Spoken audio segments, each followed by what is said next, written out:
I was 12 years old when my mother sat at the kitchen table on December 27, 1996, and read the Boulder Daily Camera out loud. I remember the coffee going cold in her mug. I remember not understanding why she kept rereading the same paragraph. I grew up 3 streets over from the Ramseys. Not close enough to know them, but close enough that the sirens on Christmas night felt personal. 20 years later I became a detective in Jefferson County. Not Boulder. Never Boulder. But the case followed me the way cold cases do, through books, through documentaries, through colleagues who whispered about it at retirement dinners like it was still somehow solvable on a cocktail napkin. I read the ransom note 600 times. I am not exaggerating. 600 times.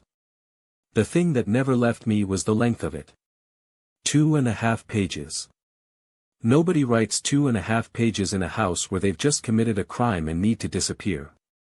Nobody carries paper and a pen into a stranger's home to write a ransom note from scratch at that hour.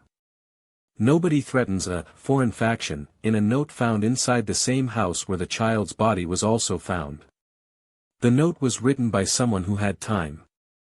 Someone who felt safe. Someone who was already home.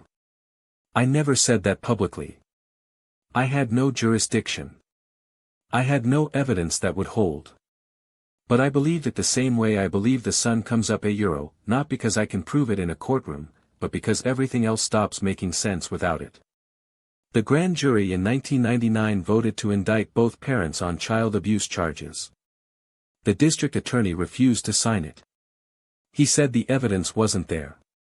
That decision ended careers and friendships and quietly broke a lot of people who had spent years of their lives on it. JonBenét Ramsey was 6 years old.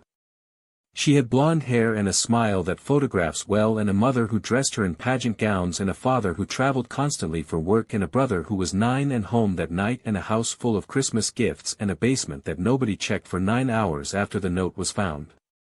9 hours. I retired in 2021. I have a dog named after nobody in particular, and a porch I sit on in the evenings, and a copy of the ransom note that I keep in a drawer and sometimes take out and read again, even though I've memorized every word.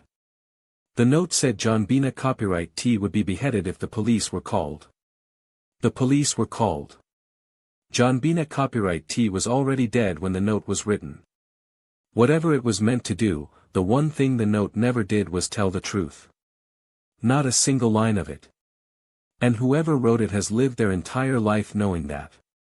That's the part one can't put down. Not the crime. Not even the loss of her. It's the idea that someone woke up on December 27, 1996, same morning my mother's coffee went cold, and just kept going. Made breakfast. Watched the news. Kept going. And never stopped.